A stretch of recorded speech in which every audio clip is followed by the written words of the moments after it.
Okei. Hienon tapahtuman jälkeen KPV SJK Akatemia päättyi äsken tuossa 1-1 tasatulokseen. Meillä on täällä kummankin joukkueen päävalmentaja SJK Akatemiasta Stevie Grieve, welcome, ja KPVstä Krisu, morjes. Stevie, first of all, an even match in all the senses. A lot of emotions, especially on the second half. Your thoughts on the match? I think as we were a bit slow in possession. Our first touch wasn't great. We were too slow to circulate the ball. We were too slow to try and get positional superiority. To be fair, like KPV were really well organised. I think since you changed shape to 5-3-2, been a lot more solid and harder to break down. So the speed of our game wasn't good enough to do that. We changed to a 4-4-2 box after about 25 minutes. The shape was better. We got the fullbacks up, but we weren't able to stretch the defence. We were too much in front, and the back five looked comfortable. So I think first half we were okay without ever being threatening. We got opened up a couple of times defensive transitions because you could play it up to Akpoveta and run off him. So that was a bit of a struggle for us. And then second half we were too slow. We went 1-0 down, and to be fair, again, KPV deserved to go 1-0 up. So I'm obviously pleased that our boys managed to respond, but I don't think we were anywhere near the level we needed to be at to win a game. And obviously KPV are fighting for their lives to try and stay up. And I thought, when they played us in Seinäjoki, that they were excellent, especially the last 15 minutes where they put us under a lot of pressure, and we managed to see the game out. And today, I thought, a point was fair, but we had to fight for it in the end. And credit to KPV because they made it really, really difficult and put us under pressure for periods. You had some of the first team players playing with you today. How do you see them? Do they train with you guys also? Is that always that they come in the games and it kind of mixes up the systems? We had Marcus Uzatalo, he's a sub goalie for the first team, and Marty's needing game time. Obviously he's not a direct replacement for Fatih, who was suspended. So those two guys came in. They don't really train with us. They train with us maybe match day -1, sometimes match day -2. But Kini and I have got a good relationship, so we know who's coming in, who's coming out, what the minutes are going to be. So yeah, it's fine. I think everybody understands what the point of our team is. It's to develop players to get into the first team, and we've got academy players in the younger group that come into our team. Alexei Tervaniemi came on last 20 minutes and was exceptional. So everybody understands what point of the team is. The fact that we're not getting relegated is an achievement for us just now. And there's been a lot of talk about the goalkeeper situation in SJK. Now you had a new keeper here on the second half today. Your comments on him? Yeah, Miguel, he arrived from Nicaragua last week. Doesn't speak any English, so communicating is generally through Luffy or my broken Spanish. But first team, Kini, Guillaume, they both speak Spanish, so it's easy for him to integrate. But I think you could see second half that he's a talented boy. He's only 19. He's the under-20 national team goalkeeper, so we're really excited to have him, and hopefully his development matches what Ovi had when he came over from Arsenal and had a bunch of clean sheets for the first team. So I think I don't know what Miguel's projection is going to be in terms of does he play in the first team and challenge Chris, or is it he plays a little bit more with us until the end of the season. So obviously we're excited to have him, and we look forward to working with him. And we continue with English with Krisu. Krisu, first half, what maybe a bit cautious or slow, as Stevie said. But then on the second half, it kind of like felt, how I felt it, that you kind of like got the emotion. You were a bit aggressive. You got a lot of, you stole a lot of balls on SJK's half, created 1-0, and then of course SJK equalized at the end. Your thoughts on the game? No, the first half I think it went as planned. We wanted to keep a good shape defensively and try to keep our forwards in a rest attack to find them when we win the ball. Yeah, we were successful, but I don't think we were not good enough. It was more moments for us to hurt them in the first half, but we were not able to do that. In the second half, only just a few small details we changed, but what was the most important thing that we showed some passion, and that is what I told them in halftime, that I want to see more passion, because this kind of games and the situation we need to show everything, and scored a great goal. It was a great goal, and we had some close situations. Maybe if we hit some player and it goes in, then it's 2-0. But then in the 70th minute we have had problems there.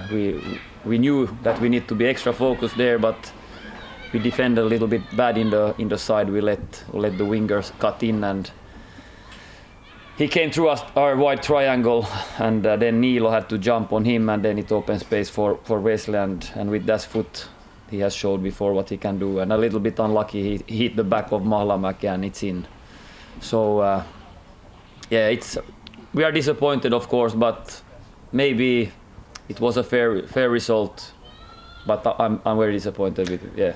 That was about to be my next question. Did you see the game like 1-1 as a picture, as a whole, the game? Do you think it was a fair result? I think we could have won this game, but as we know, when you are not in that, when you get the bounce it on your side, then we don't deserve, and 1-1 is fair. So the work continues. Yes. Stevie, a couple of more questions for you. You have a lot of young players. You have a lot of young talented players. I spoke to you earlier then, and your game system doesn't match 1-to-1 with the first team. Is this like is this for the players to kind of like rise and shine and go to the first team, your system, how you play? It's like, as I said, it's not 1-to-1 with the first team. Is this something that you have under control? Yeah, I have it under control. It's like if you look at our centre backs, Oki, Tume, Ibra, Noah, they're all good centre backs. The first team playing a three, they've got Terry, Tiki and Mate Kradetsky as a back three. I think when you're looking at player development, if you play a back three, there's less problems to solve, less decisions to make, less space to cover.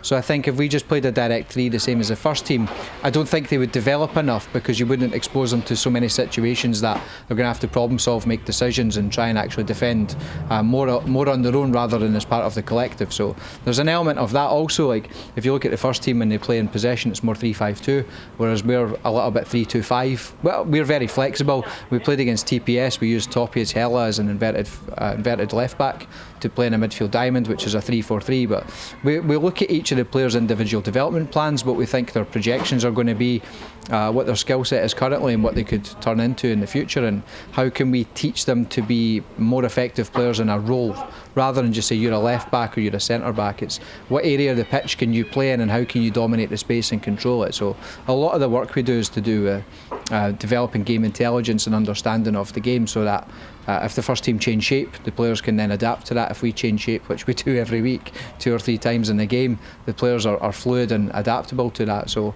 all the things that we ask them to be is open-minded, willing to try stuff, willing to try and make some mistakes and put themselves in a position where they're going to be exposed for certain things. But part of the job is to try and push them to that next level. And we can see today, you know, Oli Gunes has played almost as a number 10 all season.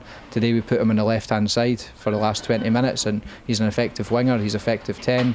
Tume, Thomas Koivisto, he's played as a centre-back most of his youth career, but today we brought him on as a kind of inverted right-sided full-back, and then as the outside of a back three to try and step in and rotate. So we played with one at the back almost for the last 15 minutes. So there's lots of things we're trying to do to try and push the players to understand the game to a higher level, make better decisions and execute the actions that they work on. So we don't play a direct style to the first team, but a lot of the principles are the same and how we want to work.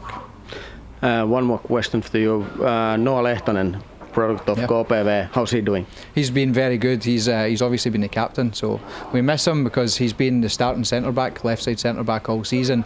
I think he got injured a few weeks ago against AIF, and because we went down to 10 men, he played through it, but we're going to probably miss him for a while. Lovely boy, I know he's from the area. He's one of the first people I'll talk to about ideas for shape, system, how the players will take to it. So he's a calming influence in the dressing room. It's funny to say that a 19-year-old's one of the older ones, but that's the reality of our team, that he's 19 and he's one of the older ones. So yeah, a lovely boy, great work ethic, good leader, and he's improved so much over the season that I think hopefully we see him in the Vegas League at some point soon, and I would like to think that will happen, whether it's with us or somebody else. Okay, thanks. Krisu, you mentioned the defending on the first half. You were really strict with the team. I think you are a really tight bunch of players. You did it well. was there something missing on the first half, like defensive-wise, that you would have been looking for to see more? Maybe some moments that the forwards could try to, when it's the moment to press, that we can be more little awake so they don't come easy out. We got them to the side corridor where we wanted them, but maybe the forward could be a little bit more proactive there. Now they were reacting, and then they could come out when we had like these small moments that we might could have won the ball. Maybe that is the only one. We didn't let them inside our box. That was very good from the line and the three in front. They were working very well together. So maybe the forwards work when is the moment to win the ball. That maybe I would have liked a little bit more proactive. From my end, it has looked like you've been improving inside of this system that you've been using now for a while. Do you still see the same? Yeah, and also the players we have now, we need to use them as their best advantage. And and I think also for Haris, because he has been injured, to play with the back four, it's quite a lot of shifting and pumping the line with the high pressing we did before. Now it's more easy for him also to organize the players in front and also on the side. So it's and I think when we are in the situation we need to keep clean sheets to success. So this is also one reason we do this. Guys, one more question for you. Football, a game of a lot of emotions. You know what's coming now, so how did you feel about it today? No, I think it's very important that players, fans, on the bench also you can show emotions. This is what football is all about. If we take away the emotions, we don't have any footballs anymore. So that is just my comment on that. Stevie. Yeah, I know what you mean. It's I don't even think if you go through the Veikkausliiga or Rukin that coaches are actually overly emotional. Most people show some frustration, some anger, some happiness, some sadness, whatever, disappointment. But I think we have to be really, really careful about.